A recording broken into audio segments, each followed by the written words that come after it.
नमस्कार मित्रों, मैं महेंद्र देवड़ा पराक्रम एकेडमी बनाड़ के जोधपुर के इस YouTube चैनल पर आपका हार्दिक अभिनंदन है। आज हम बात करते हैं भारतीय संविधान के बारे में, जिसमें राष्ट्रीय प्रतीक के बारे में। तो एग्जाम की दृष्टि से किस प्रकार सवाल पूछे जाते हैं और किस प्रकार पूछने की संभावना है और कौन कौन से एग्जाम में किस टाइप पूछे गए प्रश्न हैं, उनके बारे में हम सविस्तार वर्णन करेंगे। आज सबसे पहले बात आती है राष्ट्र के प्रतीक के रूप में।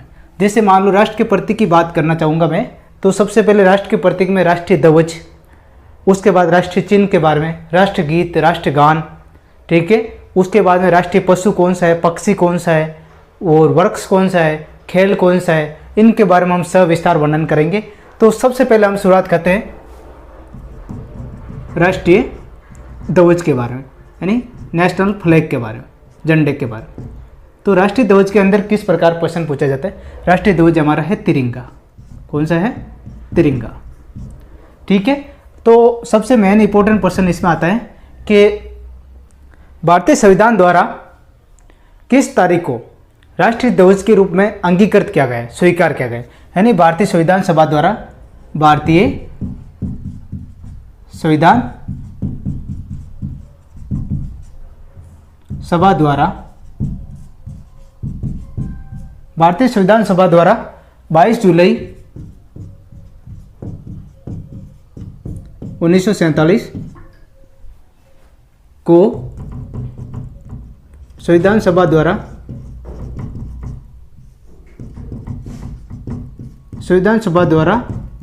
राष्ट्रीय ध्वज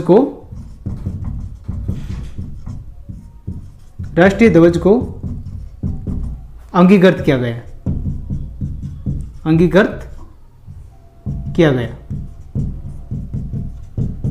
सबसे पहले इंपॉर्टेंट सवाल में यह आएगा। फिर बात करते हैं राष्ट्रीय ध्वज की। राष्ट्रीय ध्वज का जो अनुपात है लंबाई और चौड़ाई का, राष्ट्रीय ध्वज का अनुपात लंबाई और चौड़ाई में, यानी लंबाई और चौड़ाई का अनुपात है। अच्छा क्वेश्चन है, वो है 3:2। ये सवाल भी कई बार पूछा जाता है। जो हमारा राष्ट्रीय ध्वज है उसके अंदर लंबाई और चौड़ाई का अनुपात कितना है, वो है 3:2 के बारे में। फिर बात करते हैं आगे राष्ट्रीय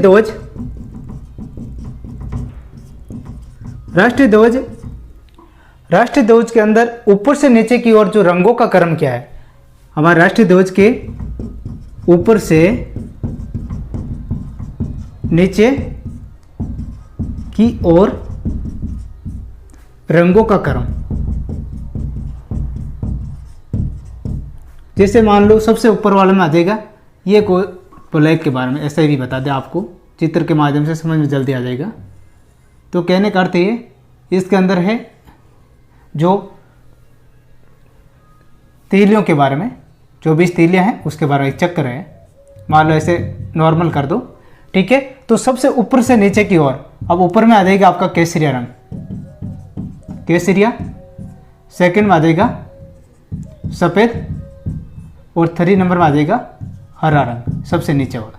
ये सवाल भी पूछ सकते हैं कि भारतीय राष्ट्रीय ध्वज के ऊपर से नीचे की ओर जो रंगों का क्रम क्या है, और नीचे से ऊपर की ओर भी पूछ सकते हैं। 2 टाइप के प्रश्न तो ऐसे बन गए। फिर पूछते हैं कई बार कि जो तीलियां है, 24 तीलियों का एक चक्कर बना, वो कौन से रंग में बना हुआ है। यानी रंग के बारे में पूछे तो नीला रंग, ये चक्कर जो नीला रंग का बना है, इसके अंदर 24 तीलियां हैं। कितनी है? 24 तीलियां, ठीक है। 24 तीलियों का जो विवरण हम अशोक स्तंभ के अंदर थोड़ा बहुत आपको विवरण बताएंगे, किस टाइप प्रश्न पूछेंगे और इस 24 तीलियों का अर्थ क्या है। 24 घंटे का जो व्यक्ति के जो कर्तव्य के बारे में बताए, 24 घंटे किस प्रकार कार्य करते हैं उसके बारे में। फिर बात आती है आगे, ये रंगों का क्रम तो हो गया, 3 रंग।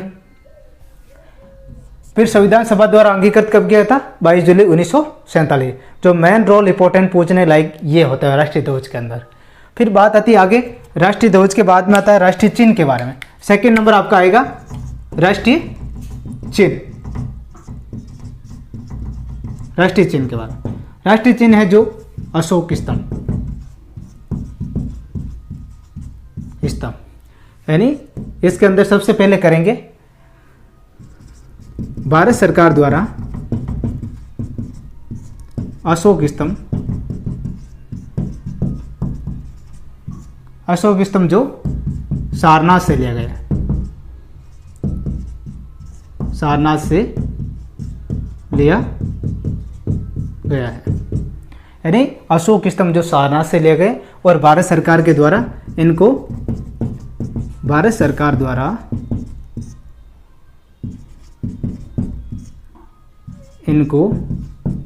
राष्ट्रीय चिन्ह के रूप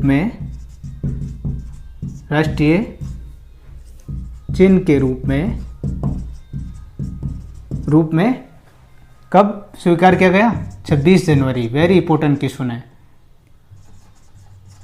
1950 को, जिस दिन हम गणतंत्र दिवस रूप में मनाते उसी दिन, ये डेट ध्यान रखना, जो भारत के प्रथम राष्ट्रपति बने थे डॉक्टर राजेंद्र प्रसाद के समय। तो कहने करते भारत सरकार द्वारा जो राष्ट्रीय चिन्ह के रूप में 26 जनवरी 1950 को इनको स्वीकार किया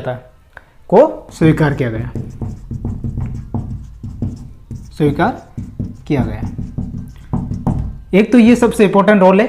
उसके बाद सेकंड नंबर बात आती है, एक तो सारनाथ वाला, ये भी सवाल आया हुआ है, जो पीछे आप एग्जाम के जो पुराने पूछे हुए क्वेश्चन है आप जरूर देखो।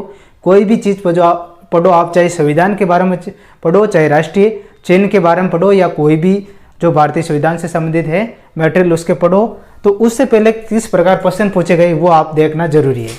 तो फिर बात आती है आगे 3 नंबर के बाद में 4th नंबर। तो राष्ट्रीय चिन्ह के बारे में हो गया। फिर पूछते हैं कई बार इनके अंदर सिंह की आकृति कितनी है, घोड़े की कितनी है, सांड की कितनी, ये एक बार सवाल आया इसलिए मैं आपको बता रहा हूँ बार बार। हाँ, आगे बात करते हैं। जो अशोक स्तंभ है, अशोक स्तंभ में 4 सिंह के बारे में जिक्र है। 4 सिंह जो एक दूसरे पीठ सटाए हुए बैठे हैं।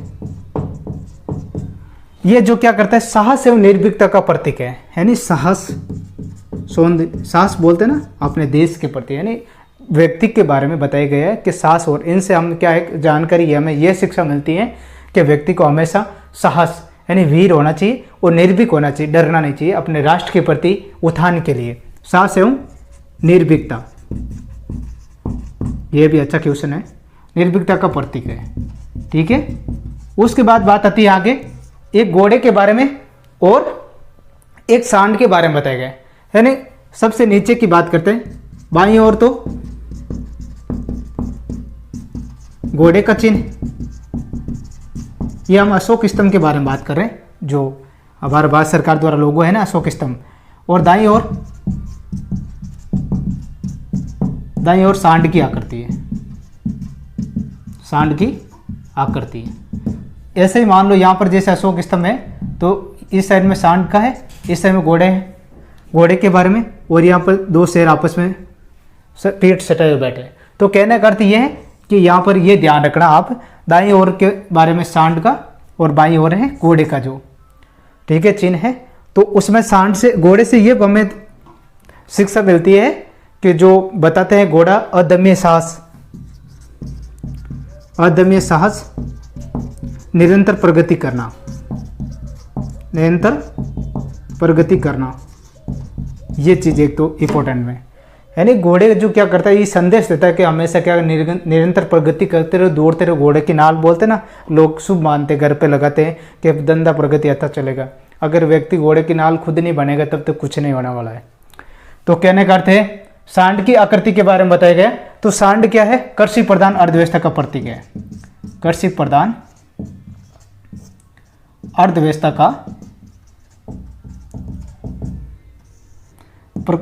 प्रतीक है। ठीक है दोस्तों, ये जो इंपॉर्टेंट रोल में है घोड़े के बारे में और सांड के बारे में, कौन सी दिशा यानी कौन सी दिशा की ओर, दाईं ओर है या बाईं ओर है, ऐसे मतलब आज के समय में ऐसे प्रश्न भी पूछ सकते हैं। तो कहने का अर्थ है हमारा जो राष्ट्रीय चिन्ह, हमें ये पता है कि भाई अशोक स्तंभ है, लेकिन अशोक स्तंभ के अंदर ये पूछते हैं। फिर एक भाषा के बारे में बात आती है, ठीक है, इसके अंदर कनेक्ट कर ले, कोई बात है। फिर बात आती है आगे कि जो अशोक स्तंभ के अंदर कौन सी भाषा के अंदर और कौन से उपनिषद से जो शब्द लिया गया है सत्यमेव जयते। तो सबसे पहले जो उपनिषद की बात करते हैं, यह भी सवाल पूछा हुआ है। उपनिषद यानी उपनिषद में मुंडको उपनिषद शब्द से लिया गया है। कौन से उपनिषद से लिया गया? मुंडको उपनिषद, मुंडको उपनिषद शब्द है, ठीक है, और वह है देवनागरी लिपि। देवनागरी लिपि, देवनागरी लिपि के अंदर लिखा गया है,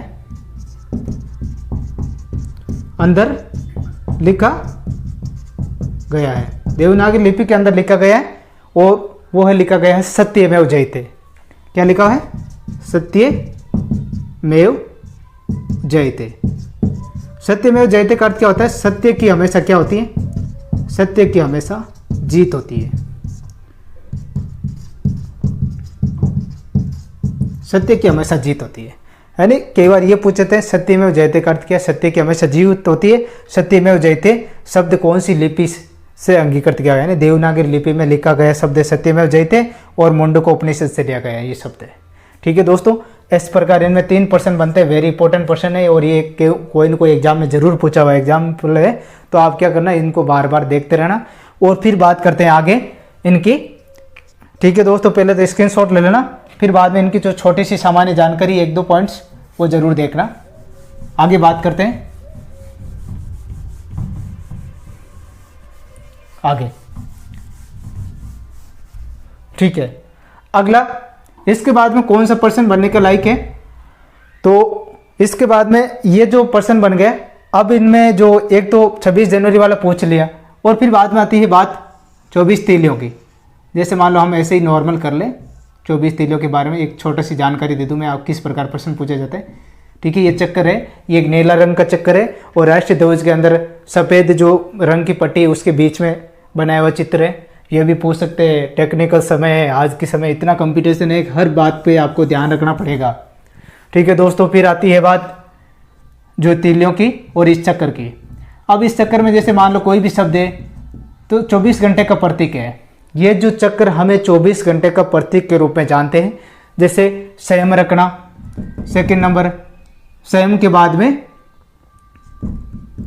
शील गुणों के बारे में, जैसे 3 नंबर मैत्री भाव रखना, मित्रता का भाव। जैसे मान लो 4 नंबर पे बात करते हैं हम मैत्री के बाद में बंधुत्व। फिर 5 नंबर जैसे मूल अधिकार के बारे में, व्यक्ति के अधिकार, जीवित रहने के लिए जो अधिकारों के बारे में चर्चा की गई है। फिर बाद में 6 नंबर बात करते हैं मूल कर्तव्य के बारे में। ये सब जो 24 तीलियों के बारे में वर्णन है, 24 जो हमें 24 घंटे का प्रतीक बताते हैं, कर्तव्य क्या होना चाहिए व्यक्ति का। फिर 7वें नंबर बात आती है मैत्री, मित्रता और राष्ट्र की प्रगति के बारे में। प्रगति जैसे कल्याण, उद्योग के बारे में सोचना, जन कल्याण के हित के बारे में, जन कल्याण के हित के बारे में। जैसे 12 नंबर में आ जाएगा आपका। इसके बाद में फिर आ जाएगा राष्ट्र की आत्म संयम के बारे में। आत्म स्वयं यानी राष्ट्र का जो अपना स्वयं के बारे में सोचना। इस प्रकार राष्ट्र की प्रगति के बारे में सोचना। ये पूरा जो संपूर्ण विवरण है हम एक चक्र के माध्यम से आपको अलग समझा देंगे पूरा वीडियो के अंदर, किस प्रकार 24 घंटे का प्रतीक बताया गया है। एक ये सवाल और एक थोड़ा सा करंट जीके का है जो वेरी इंपॉर्टेंट, जो अभी लेटेस्ट चल रहा है। एक छोटी सी जानकारी आपको ऐड करना चाहता हूं मैं इसके अंदर ही। एक सवाल अच्छा प्रश्न है राष्ट्रीय ध्वज के बारे में। हिंदुस्तान यानी भारत का सबसे ऊंचा तिरंगा, भारत और पाकिस्तान, भारत पाकिस्तान सीमा पर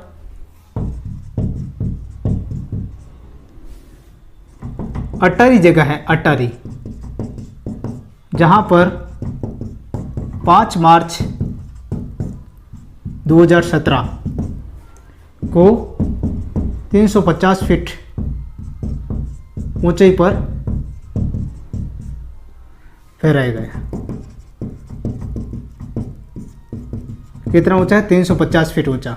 350 फीट ऊंचा है, ऐसे भी पूछ सकते हैं। फीट भी लिख दो या फुट लिख दो, एक ही बात है। फुट ऊंचा है, ठीक है। वो है अटारी बॉर्डर भारत और पाकिस्तान के बीच, और वो है पंजाब के आसपास अटारी जगह है, वहाँ पर 350 फीट ऊंचा। हिंदुस्तान का सबसे ऊंचा जो झंडा है 350 फीट ऊंचा झंडा कहाँ पर फहराया गया था? 5 मार्च 2017 को कहाँ पर, 5 मार्च 2017 को भारत और पाकिस्तान के बॉर्डर पर। ये मत करना भारत और चीन, ध्यान रखना जरूर है। ऐसे पर्सन सिंबल के अंदर भी पूछ लिया, अगर आपका टॉपिक है राष्ट्रीय प्रतीक का तो ये सवाल पूछ लेंगे, आपकी जो पूरी पढ़ी हुई वो एक साइड में हो गई। तो कहने करते इस टाइप पूछ सकते हैं आप, बिल्कुल ज़रा ध्यान रखना। ठीक है दोस्तों, अगला वीडियो के अंदर आपसे बिल्कुल मुलाकात होगी। और एक छोटी सी जानकारी, एक मूल अधिकार और मूल कर्तव्य के बारे में मैंने पूरा एक अलग टॉपिक के माध्यम से करेंगे।